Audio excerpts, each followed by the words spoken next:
A man wakes up on his back, staring at the sky, in a suit and one shoe, with no idea how he got there. He's lying in a bamboo forest. He hears screaming in the distance, so he runs toward it, and he steps out on a beach that has turned into hell. A passenger plane has been ripped in half. One of the engines is still spinning, fire, smoke, people crawling through the sand, and in the middle of all of it, this one man just starts helping, pulling people away from the flames, doing CPR, holding it together while everyone else falls apart. That's the first 5 minutes of Lost. No slow build, no warm-up. It throws you straight into the worst day of these people's lives. And here's the wild part. That show first aired over 20 years ago, and people are still starting it for the first time right now. So this is everything you need to know about Season 1. Every character, every mystery, and what it's all secretly building toward, explained as simply as I can, with zero spoilers for anything that comes later. If you've never seen the show, you are completely safe here. If you watched it years ago and forgot half of it, this is your refresher. Let's go. So here's the setup. Oceanic Flight 815 was flying from Sydney to Los Angeles. Somewhere over the ocean, the plane broke apart in the air and crashed on an island. Around 48 people survive. No radio, no rescue coming, no idea where they even are. Just a beach, a pile of wreckage, and a thick jungle behind them that, from the very first night, starts making sounds that no normal jungle should ever make. The man from the opening, the one running toward the fire, is named Jack. He's a doctor, a spinal surgeon actually, and he can't help it. He just runs toward problems. He becomes the leader of the group, but kind of by accident and kind of against his will. He's the guy stitching everyone up while quietly cracking under the weight of it. And this is the thing that makes Season 1 so addictive. Every single survivor on that beach is hiding something. The show tells you their secrets in a really clever way. It keeps cutting away from the island to show you who these people were before the crash, their old lives. And almost nobody is who they seem to be. Take Kate. On the island, she's brave, smart, the person Jack trusts most. Then the show pulls the rug out. Kate is a wanted criminal. She was actually being escorted in handcuffs on that flight by a police officer who didn't survive the crash. She's on the run, and she's good at it. Then there's Locke. He's the quiet, intense guy who seems to understand the island better than anybody, almost like he can feel it. And his backstory is the most famous twist of the whole season, so I'll keep it gentle. Before the crash, Locke's life was very different, and the island changes something about him in a way that feels impossible. From the moment it happens, Locke is convinced this island is special, and that it brought him here for a reason. You've also got Sawyer, the con man with a sharp tongue, who grabs all the useful supplies from the wreckage and rubs everyone the wrong way, but underneath the attitude there's a guy carrying a lot of old pain. There's Sayid, who used to be a soldier and is now the one person who can actually fix a radio or work out a signal. There's Hurley, the big-hearted funny one that everybody likes, and here's a detail to file away, because Hurley won the lottery before the crash using a specific set of numbers, and he is dead certain those numbers are cursed. Remember the numbers, they come back. And there are more. Charlie, a washed-up rock star fighting to stay clean. Claire, who is very pregnant when the plane goes down, which makes her one of the most fragile people on that beach. A Korean couple, Jin and Sun, who can barely talk to the others and whose marriage is full of secrets. A father and son, Michael and Walt, who barely know each other and are suddenly stuck together. And two bickering step-siblings, Boone and Shannon. That's your group. Now here's why the island never lets them rest. It becomes obvious fast that this is not a normal island. Something huge moves through the jungle. You don't really see it, you feel it. It rips trees clean out of the ground.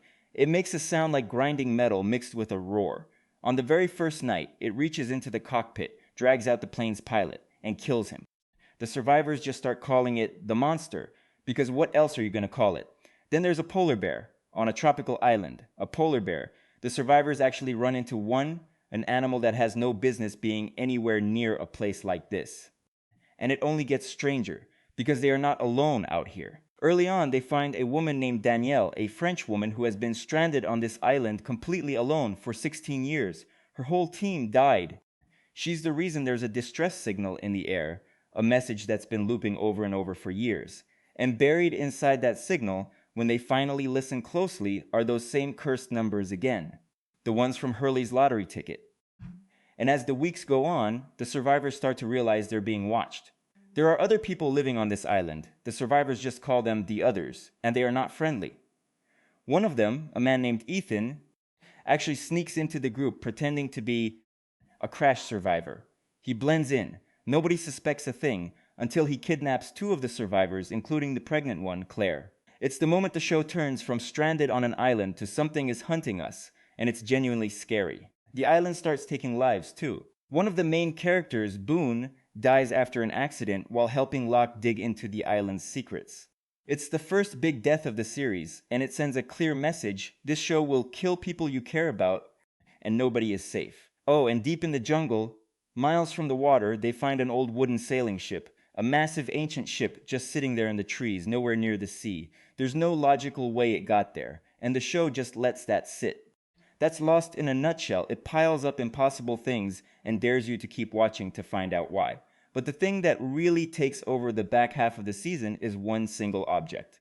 Locke and Boone find a hatch in the ground, a heavy metal door built right into the dirt out in the middle of the jungle. It's sealed shut. There's no handle, no way in, and absolutely no clue what's underneath it. Locke becomes obsessed. He's certain the island wants him to open it. And here's the detail that gives you chills. Stamped onto that hatch is a string of numbers. The same numbers from Hurley's lottery ticket. The same numbers from the French woman's distress signal. Now they're bolted onto a mysterious door buried in the ground. By this point in the season, you're not watching Locke be obsessed anymore. You're obsessed too. You need to know what's down there. Which brings us to the finale, where everything happens at once. On one side, you've got Michael, who has built a raft, an actual raft, by hand to try to sail off the island and find help. It's the first real hope anyone has had of escape. He sets out with his son Walt and a couple of the others, but out on the dark water, a boat appears. It's the others. They take Walt, they destroy the raft, and they leave the men floating in the open ocean with nothing. Whatever is special about that little boy, the others came across the water for him. And back on the island, Locke and Jack finally do it. They blow the hatch open, the door is gone, and now there's a shaft going straight down into the dark.